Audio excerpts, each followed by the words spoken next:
Hi, my name is Stephanie Stevens. Yeah, my name is James Williams. James is my son. We've been in Florida for about 18 years now. Mainly from my point of view, mainly for family, and just a change in career direction I thought was needed. I was born and bred and served in London, but before coming to Florida, I went we were living in Wickford, so I went from Wickford. And James? Yeah, same. 18 years. It was me and her, and it was basically for family, like reasons, and well, it wasn't really my decision to really leave the UK. Really, I was like 11, 10. Well, you were 9, but you moved with me, but you lived in Wickford all your life, really, until you moved over here. I guess my main reason for leaving was just, like I say, a change of direction. Wasn't happy with the way certain things were going. From my point of view, I plan to stay for good. I've made it my home. This is my way of life now. What about you? Yeah, I think I'm staying for good. Everyone's moving to Florida for very particular reasons. Not just people from England. I think a lot of people from out of states. Okay. What do you love about living in Florida? Honestly, like, the thing I love about Florida is the weather's nice, and obviously I do love a lot of the communities and the culture. In Florida is very diverse, and in fact that your holidays can be a bit relaxing. It's not like you have to go that far. It's very eccentric, and you want to go to the beaches or theme parks if that's like your scenery. So it's quite nice. Like a weekend trip is an hour drive, really. Yeah, it's kind of like living a holiday, really, isn't it? Yeah. The weather. For me, the weather was one of the number one things that encouraged me to stay. And there's a lot of opportunities, work-wise, or working for yourself, start up your own business.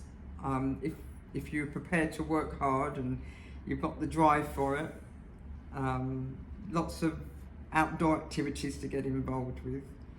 And I guess the same as you, the beaches and the sunshine, that's definitely a plus. Some challenges though, it seems a minor point, but one of my biggest, it's not even a challenge, it's more of a gripe, is the spelling. Getting used to spelling the way the Americans spell. Some of the words. It's not that bad. It's just, why change this perfectly good spelling of a word? I don't know. It takes a while, and trying to communicate sometimes because they either don't grasp the accent or they're intrigued by the accent. But yeah, it's a minor point to most people, but just the spelling took a little while to get used to.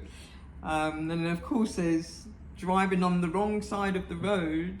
That took a little bit of getting used to, a bit of a challenge initially. And I guess initially, not that it applies too much now because I can take my holidays when I want to, but when I was working for a short period here, 2 weeks for the whole year, no. No, we need more than 2 weeks vacation or holiday for the year. But I guess I got used to that, or I didn't have to, because I decided to set up work for myself. I'm self-employed, so I was working for myself. But and I guess another thing would be the air conditioning. I've never known a place where you have to put a jacket on to go inside and take it off to come outside. That was quite humorous, but nonetheless, it was a challenge initially.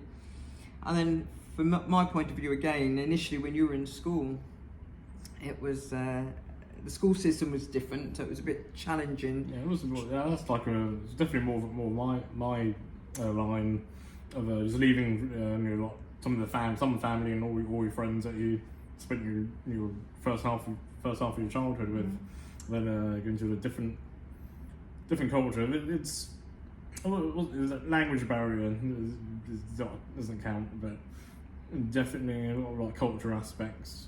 I know it's different now. I'm pretty sure like British children like leave the UK and come to the US, they're gonna have a little different experience with just generationally and just by like like social media stuff and culture changes. But yeah, it's definitely a little different. You have to kind of learn. I hear on the culture side, and it's not so much that there's not a language barrier as such, but it's just the different words used for different things. And so sometimes you have to be careful what you say because it's got a totally different meaning over here. So it's kind of like Spanish in different countries. I know like there's someone from Puerto Rico, like he was trying to describe learning Spanish in school, and in like Puerto Rico, Cuba, and Mexico, and they have different dialects from South America. But he referred to the Spanish that's spoken in Spain is like English, British English. So, yeah, that's pretty much what it's like. So, right. Yeah. Exactly. It's accurate representation of language. But it's adaptable. Yeah. It's better than having to learn a completely new language. 100%. So what do you miss the most about being in the UK? So it's funny, we both kind of like said like food. Stereotypically, we're not like England's not known for like if it's like their seasoned food, but I tell you the food quality, the European Union standards, and how we England we have access to very healthy food. It's not like a marketing thing. America's so capitalist. It's like very healthy food is almost like a marketing thing. It's like all the Kardashians eat this healthy stuff, but that should be a right for humanity, really, to have access to healthy food that's not like overpriced. So FDA is very funded, and I do believe that medicine and fast food companies are kind of like do under the table stuff. So what they allow in food is a bit. Yeah, it's a bit excessive, and especially like the healthcare system being very confusing. I would say if you move to United States, just be ready for it and be cautious about food and really take care of yourself. And it becomes everything's a trade-off. You don't take care of yourself; it's expensive. So I would take care of yourself responsibly, and just don't rely on government like medicine too much. Right. That's just, but definitely when you talk about the food, there's a lot of salt and a lot of sugar. That's what I found. So doing my own cooking, or we do our own cooking, it's better because then you adjust and put whatever salt and sugar that you need. I don't cook with with salt, and I put very little sugar in food. That was a big adjustment, eating out, because it's very, very salty, very, very heavily sugar laden. But also, I guess the biggest thing that I miss about the UK would be my friends and family that are there. Although we have a lot of family here, there's still lots of friends and still some family back in the UK.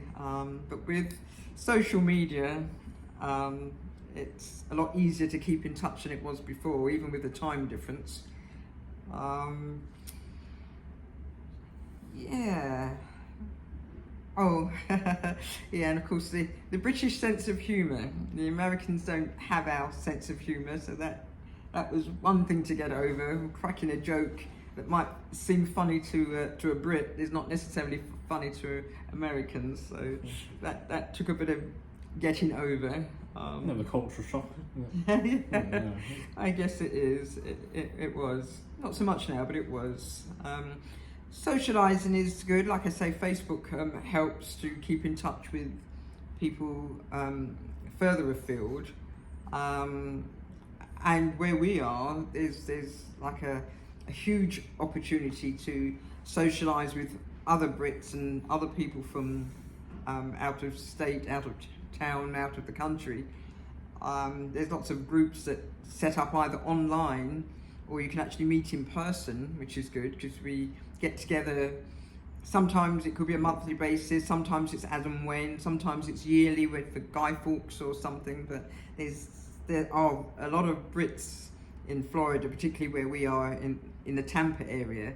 So it's quite easy to connect and stay in touch with other people from the UK. What about you? Have you found socialising? No, I mean, the older I've gotten, I think so, yeah. I think my line of business kind of helped me, kind of forced me into like face-to-face interactions with strangers, and especially my church group is very good with just connecting and socialising. They really promote like congregating, and even at work, even at other jobs I had, you know, they had like little events that they had, like social gatherings, and plus. I mean, I guess like how easy it is to, you know, kind of like, you know, just go somewhere and just really hang out and build connections. There's lots of different like ways to do it. So. Yeah, socialising is not a problem because it's, you know, there's always something to do, some activity to do, so that's good. And fun-wise, it's the same, I guess a similar thing. There's so much entertainment. There's always events going on to suit everybody, really. It doesn't really matter what your interest is. There's something for everyone here. Lots of entertainment. From our point of view, we host a lot of events where people can get involved, and we actually attend. A lot of celebrities and performing artists. There's either Tampa, Orlando, and Miami. It was like anyone's famous, and they kind of almost like every year. There's always some kind of major celebrity visiting Tampa, Orlando, and Miami. So I remember Keane had their 20-year anniversary. Oh, that's right. Yeah, they came here. Keane. They come to Florida. They could have come to Orlando if they really wanted. But they went to the next state north, not too far. And then traveling when you can, serving in the community. It's so easy to get involved with some kind of ministry or some kind of non-profit, somewhere where they want volunteers or they want people to help out and get involved there, which is really good. And like you were saying earlier, it's just so easy to jump in the car and take off and go somewhere and drive an hour or so. How it differs from the UK? Huh? How does it differ? It's not vastly different. Yeah, because you. But over the travelling is it's very car centric. In Florida or this part of Florida, in the Tampa area, you really do need a vehicle to get around. It's the public transport isn't that great. It's not like really invested into. They only just started a high speed rail from like Orlando to like Miami, and they're thinking about considering Tampa. They're waiting for Hillsborough County to kind of like make adjustments, and their high speed rail was like the minimum requirement for high speed. Oh really? Yeah. Oh dear. So it's like it's not electric, it's diesel, and it's nothing like we have in England you have the Eurostar, you can connect to different countries high speed rail, and I think in America didn't really lost a lot. It stopped prioritising funding in the 60s high speed rail across the country. So it's all airplane and automobile when it comes to travel, and they've never invested in trains much. But you definitely need your own transport, or you rely on Uber and shared drives and things, because it's not so easy to get around in this area. And like I say, the transport system's not that great either.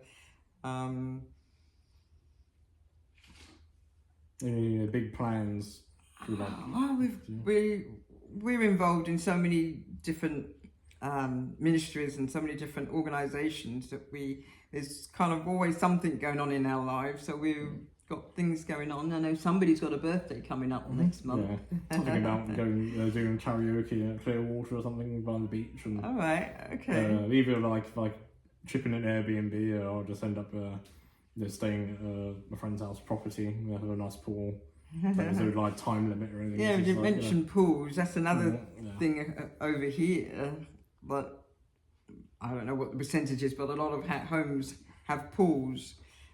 We ourselves don't particularly have a pool house. We just didn't want all the maintenance, because there again, it's got that side to it, the expense side of it, the upkeep of it. But I would sooner go to a pool or somewhere that they have a pool, or have a lake view.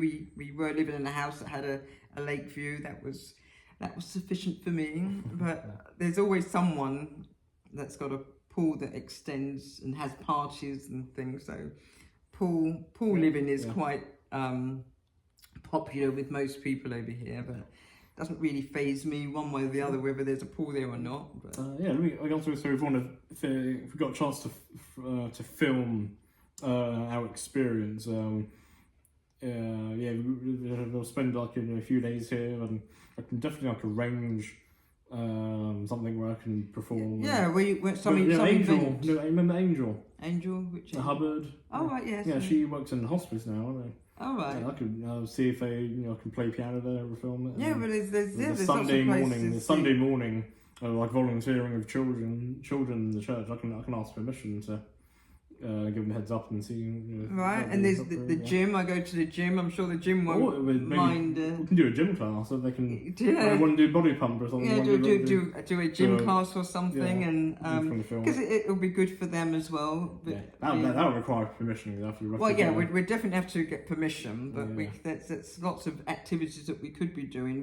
We have karaoke every third Friday at the big mall at Wiregrass. We can definitely film that. So that would be very good. And lots of other events that go on from time to time. I'm sure we could, and some of our organisations that we're involved with, we meet from time to time. So that would be good. The only issues or anything, it's just like just permission based. So